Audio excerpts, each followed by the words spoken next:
Hi friends, எல்லாருக்கும் வணக்கம். இன்றைக்கி நம்ம வீடியோவில் பார்த்திங்கன்னா ரசப்பொடியே இல்லாமல் ரொம்பவே டேஸ்ட்டாக ஈஸியாக நம்ம வீட்டில் இருக்கிற பொருளை வச்சுட்டு சூப்பராக ரசம் வைக்கலாங்க.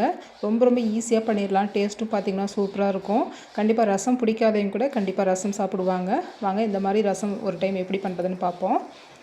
இப்போ ஒரு பாத்திரத்தில் ஒரு நெல்லிக்காய் சைஸில் புளி எடுத்துக்கலாங்க. நான் வந்துட்டு பழைய புளி எடுத்திருக்கேன். இதுக்கு பதிலாக நீங்கள் பழைய புளி புது புளி ரெண்டுமே கலந்து ஊற வச்சுக்கோங்க. அப்படி இல்லைன்னா தனியாக வந்துட்டு புது புளி மட்டுமே ஊற வச்சு நம்ம ரசம் செஞ்சுக்கலாம். தண்ணி ஊற்றி புளியை வந்துட்டு கொஞ்ச நேரம் ஊற வச்சுக்கலாங்க. இப்போ ஒரு மிக்ஸி ஜார் எடுத்துக்கலாம். இதில் 1.5 ஸ்பூன் அளவுக்கு ஜீரகம் சேர்த்துருக்கேன். 1 ஸ்பூன் மிளகு சேர்த்துக்கலாம். இதோட ஒரு காஞ்சி மிளகாய் சேர்த்துக்கலாம். 10 பல் பூண்டு சேர்த்துக்கலாங்க.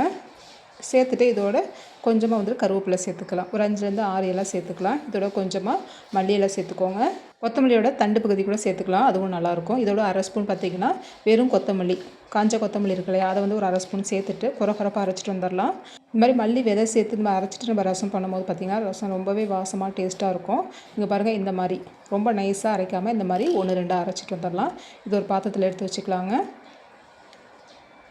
இப்போ இந்த ரசத்துக்கு பார்த்திங்கன்னா 2 தக்காளி இந்த மாதிரி பழமாக மீடியம் சைஸில் 2 தக்காளி எடுத்துக்கலாம். ஒரு தக்காளி வந்து கட் பண்ணிவிட்டு ஜார்லேயே சேர்த்து அரைச்சிட்டு வந்துக்கலாம். ஒரு தக்காளி வந்துட்டு நம்ம புளியோட கரைச்சி எடுத்துக்கலாம். புளியோட தக்காளியை சேர்த்து கரைச்சிட்டு நம்ம ரசம் வைக்கும்போது பார்த்திங்கன்னா டேஸ்ட்டு ரொம்பவே நல்லாயிருக்கும். நான் வந்து ஒரு தக்காளி வந்து அரைச்சிட்டு ஒரு தக்காளி வந்து புளி தண்ணியோட கரைச்சிக்க போகிறேன். இந்த மாதிரி அரைச்சிட்டு ஒரு பக்கமாக எடுத்து வச்சுக்கலாங்க. புளியும் பார்த்திங்கன்னா நல்லா ஊறி வந்துருக்குங்க. இதை நம்ம கரைச்சி எடுத்து வச்சுக்கலாம். கரைச்சிட்டு சக்கையை மட்டும் தனியாக எடுத்துகிட்டு தண்ணி மட்டும் வடித்து எடுத்துக்கலாம். நீங்கள் உடனே ரசம் வைக்கணும் அப்படின்னா சுடு தண்ணி ஊற்றிட்டு நீங்கள் புளியை ஊற வச்சிட்டிங்கன்னா நம்ம உடனே பார்த்திங்கன்னா ரசம் வச்சுக்கலாம். புளியும் சீக்கிரமாக ஊறி வந்துடும். புளி தண்ணியை கரைச்சிட்டு சக்கையை தனியாக எடுத்துகிட்டு ஒரு தக்காளி இது மாதிரி கட் பண்ணிவிட்டு இந்த கையிலே நல்லா கசக்கி விட்டுக்க போகிறேன். இதுமாதிரி நல்லா கரைச்சிக்கலாம். இது ஒரு பக்கமாக இருக்கட்டும். இப்போ ரசம் தாளிச்சிக்கலாங்க. இப்போ ஸ்டவ்வில் கடாயை வச்சுக்கலாங்க. இதில் ஒரு 2 ஸ்பூன் அளவுக்கு எண்ணெய் விட்டுக்கலாம். நான் வந்து நல்லெண்ணெய் விட்டுருக்கேன். இதுக்குள்ளே நீங்கள் கடலெண்ணெய் கூட யூஸ் பண்ணிக்கலாம், நல்லாயிருக்கும். இதோட 1/2 ஸ்பூன் கடுகு உளுத்தம்பருப்பு சேர்த்துக்கலாங்க. ஒரு 4லேருந்து 5 வெந்தயம் சேர்த்துக்கலாம். இதோட 2 காஞ்சி மிளகாய், ஒரு பச்சை மிளகாய் கீரிட்டு சேர்த்துருக்கேன். பச்சை மிளகாய் வந்து ஆப்ஷனல் தாங்க, விருப்பப்பட்டால் சேர்த்துக்கோங்க. பச்சை மிளகாய் சேர்த்து ரசம் வைக்கும்போது பார்த்திங்கன்னா நல்லா வாசமாக டேஸ்ட்டும் பார்த்திங்கன்னா ரசம் நல்லாயிருக்கும். இதோட நம்ம அரைச்சி வச்சுருக்க பூண்டு ஜீரக விழுதை சேர்த்துக்கலாம். அடுப்பை சிம்மில் வச்சுட்டு நல்லா கலந்து விட்டுக்கலாங்க. இல்லை உடனே வந்து கரிஞ்சு போன மாதிரி ஆகிடும். இந்த மாதிரி நல்லா கலந்து விட்டுட்டு இதோட ஒரு 1/4 ஸ்பூன் பெருங்காயம் சேர்த்துக்கலாம்.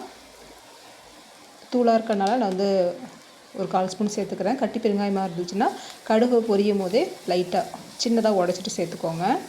நல்லா இந்த அளவுக்கு நல்லா கலந்து விட்டதுக்கப்புறம் நம்ம கரைச்சி வச்சுருக்க புளி தண்ணியை சேர்த்துக்கலாம். சேர்த்துட்டு நம்ம வந்து தனியாக ஒரு தக்காளி அரைச்சி வச்சுருக்கோம் இல்லையா, அதையும் சேர்த்துக்கலாங்க. இதோட இந்த மாதிரி நம்ம ஒரு தக்காளி அரைச்சிட்டு சேர்க்கும் போது பார்த்திங்கன்னா ரசம் வந்து பார்க்கவும் நல்லாயிருக்கும், சாப்பிடவும் பார்த்திங்கன்னா நல்லா டேஸ்ட்டாக இருக்கும். இப்போ இந்த ரசத்துக்கு தேவையான அளவு தண்ணி சேர்த்துக்கலாங்க. சேர்த்துட்டு கொஞ்சமாக மஞ்சள்தூள் சேர்த்துக்கலாம். இந்த ரசத்துக்கு தேவையான அளவு உப்பு சேர்த்துக்கலாம். கல் உப்பு சேர்த்துருக்கேன். சேர்த்துட்டு நல்லா கலந்து விட்டுக்கலாம். இந்த டைமில் உப்பு கரெக்டாக இருக்கானு பார்த்துக்கோங்க.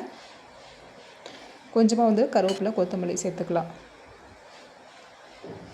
அடுப்பை வந்து ஹை ஃப்ளேமில் வச்சுட்டு ரசத்தை வந்துட்டு கொதிக்க வச்சுக்கலாம். ரசம் வந்து கொதிக்கக்கூடாதுங்க. கொதிக்கிறதுக்கு முன்னாடி நம்ம ஸ்டவ் ஆஃப் பண்ணிக்கணும். இந்த மாதிரி நுரைச்சி வரும்போது 1 ஸ்பூன் அளவுக்கு நான் தேங்காய் துருவல் சேர்த்துருக்கேன். தேங்காய் துருவல் ஆப்ஷனல் தாங்க, விருப்பப்பட்டால் சேர்த்துக்கோங்க. டேஸ்ட்டு ரொம்பவே நல்லாயிருக்கும் தேங்காய் துருவல் சேர்த்தோம்னா.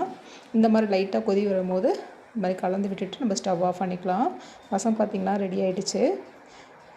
குழம்பு சாம்பார் எதுவுமே தேவையில்லைங்க. இந்த ஒரு ரசம் மட்டும் வச்சு சாப்பிட்டு பாருங்கள்.